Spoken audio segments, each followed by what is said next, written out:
Таджики были таким ошарашены. Какое новое дело завели в стране и почему оно распространилось везде. Подписывайтесь на обновления и точно будете в курсе всего самого важного.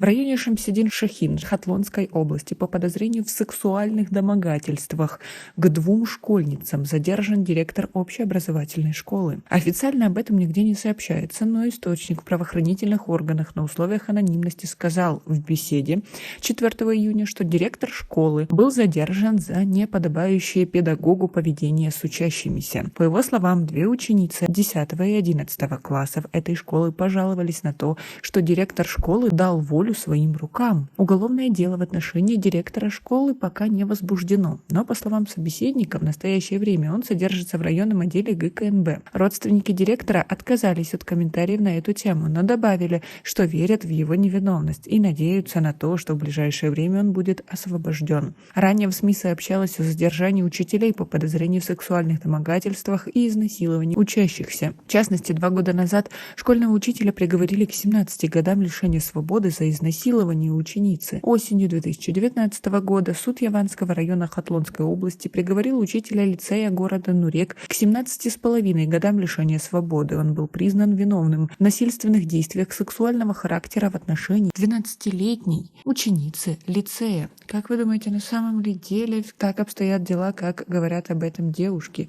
Или они хотели просто наговорить? Как вы относитесь к тому, что у нас в стране это происходит? Что толкает людей на подобное? Но это не последнее дело, которое шокировало таджиков. Российские власти решили отправить на войну таджикистанца, которого по решению суда должны были депортировать на родину.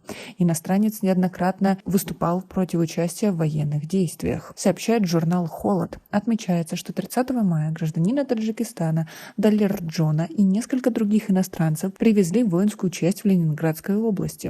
Таджикистанец рассказал журналу, что не подписывал контракт на службу в российской армии. В воинской части нам сказали, что за нас уже все подписано, я не хочу ехать на войну. Сказал им, что я поеду домой. Они ответили, что я смогу попасть домой только через тюрьму, отметил Далерджон. По его словам, у него забрали паспорт. Более того, таджикистанец рассказал, что в воинской части находится гражданин Узбекистана, который тоже не хочет участвовать в военных действиях.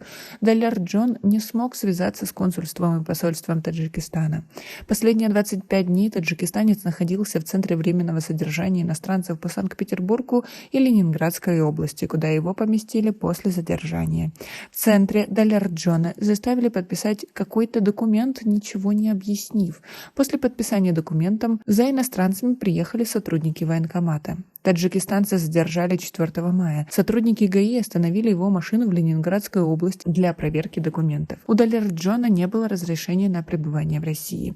5 мая Кингисеппский городской суд Ленинградской области постановил депортировать его из России, признав виновным в уклонении от самостоятельного выезда из России.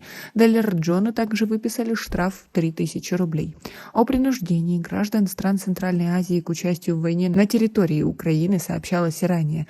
Правозащитница Валентина Чупик рассказала, что до объявления мобилизации она получала 1000 жалоб от иностранцев, которых чиновники пытались вербовать в армию.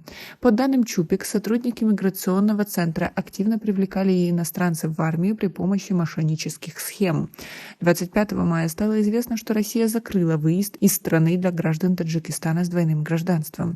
Таджикистанцы, имеющие также российское гражданство, пожаловались на то, что им запретили выезд за пределы этой страны. Вместе с этим они стали получать электронные повестки. Как вы относитесь к такой ситуации? Как вы думаете, как на самом деле там обстоят дела и правда ли все, что рассказывают мигранты? У нас пока на этом все. Оцените наше видео подпиской и лайком. До скорой встречи.